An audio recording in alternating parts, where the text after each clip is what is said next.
Hello, it's April 3rd, 2024. This is a news review from Transfield Media, where we deliver facts, untangle complexities, and keep you informed. I am Stephen Best Iyanoluwa.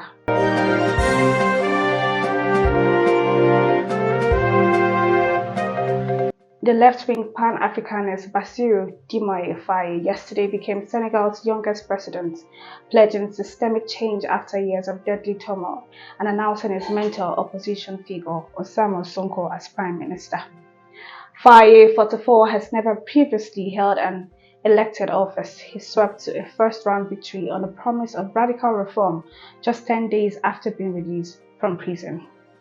He took the presidential oath in front of hundreds of officials and several African heads of state at an exhibition center in a new town of Demanindo near Dakar. The Minister of Education, Professor Taha Mamman, yesterday said that the security agencies will go after individuals with fake university certificates in the country. According to the minister, individuals will be tracked after the committee set up the federal government to investigate the activities of university certificate hucksters in the country submit its report. The federal government has set up an interministerial investigative committee on degree certificate mining to probe the activities of certificate hucksters following an investigative report published by Daily Nigerian, which exposed the activities of degree miles in the Benin Republic. The committee set up by the federal government was also tasked with investigating Nigerian private university established in the last 15 years. The Federal Inland Revenue Service (FIRS) apologized to Christians over its Easter message advertisement, considered as trivializing the Christian religious beliefs. The tax agency in its Easter season advertisement has said, "Jesus paid your debt, not your taxes." The Christian Association of Nigeria (CAN) had taken an offense on this advert, describing it as provocative and offensive, while it demanded an apology from FIRS. The CAN National Director for National Affairs and Social Welfare, Commodore Abimbola Ayuba, had noted that he was aware that the message had attracted public outrage from Christian community. The post was later deleted by FIRS. However, FIRS, in a statement signed by Dare Adekombi, Special Advisor Media to the FIRS chairman, apologized for the message.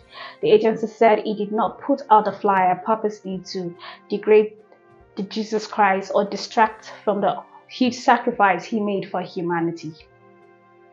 Barring any change, the Abuja Federal High Court has scheduled the arraignment of two Binance executives, Tigran Gambaryan and Nadeem Ajawala, for Thursday. Gambaryan and Ajawala will be charged before Justice Emeka Nwite on two separate charges. The one filed by Economic and Financial Crimes Commission (EFCC), which borders on money laundering, on 5 counts. Barring any change, the Abuja Federal High Court has scheduled the arraignment on two Binance executives. Gaban and Bara will be charged by Justice Emeka Nwite on separate charges. The other, by the Federal Inland Revenue Service (FIRS), has 4 counts in which they were accused of sundry tax infractions. Ajawala has escaped custody on March 22nd will be arraigned by Justice Nwite in absentia. Members of the Association of Resident Doctors (ARD) at the University of Medical Sciences Teaching Hospital (UNIMED) in Ondo State yesterday commenced a 14-day warning strike. Among other grievances, the striking doctors cited the non-payment of 7-month salaries on their new members. While staging a peaceful protest at the hospital premises, the doctors vowed to halt activities until their concerns are addressed by the government. Members of the Association of Resident Doctors (ARD) at the University of Medical Sciences Teaching Hospital in Ondo State confirmed and commenced a 14-day warning strike. Speaking to a newsman during the protest, Dr. John Matthew, the president of UNIMED ARD, emphasized the new members who recently joined the teaching hospital have yet to receive their salaries. Dr. Matthew further stressed that part of the reasons for this warning strike include non-payment of palliative to house officers since February, failure to disburse a February hazard allowance despite allowances from the state government to settle 2 months of shortage staff resulting from the resignation of doctors from the hospital. He revealed that there were only 26 members of ARD in the hospital as against 150 a month ago.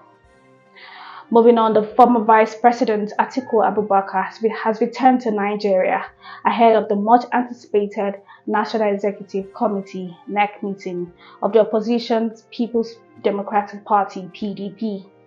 It is gathered that Atiku, who had been out of the country for weeks, returned in the early hours yesterday.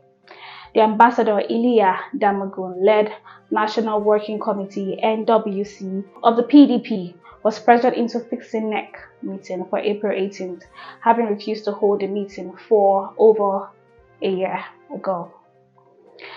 The Anambra State Police Command has said that a joint security force in the state hunting for the gunmen who were recently attacked by 2 police stations in the state have destroyed camps of the gunmen after engaging in fierce firefighting.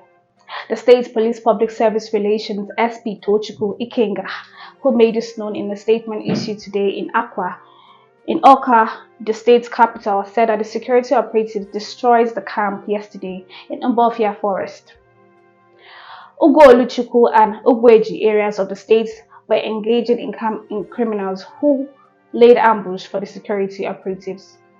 The police spokesman said that the security operatives recovered locally fabricated rocket launcher, the police uniforms, the high-caliber ammunition, and a Ford buck-up truck without number plate.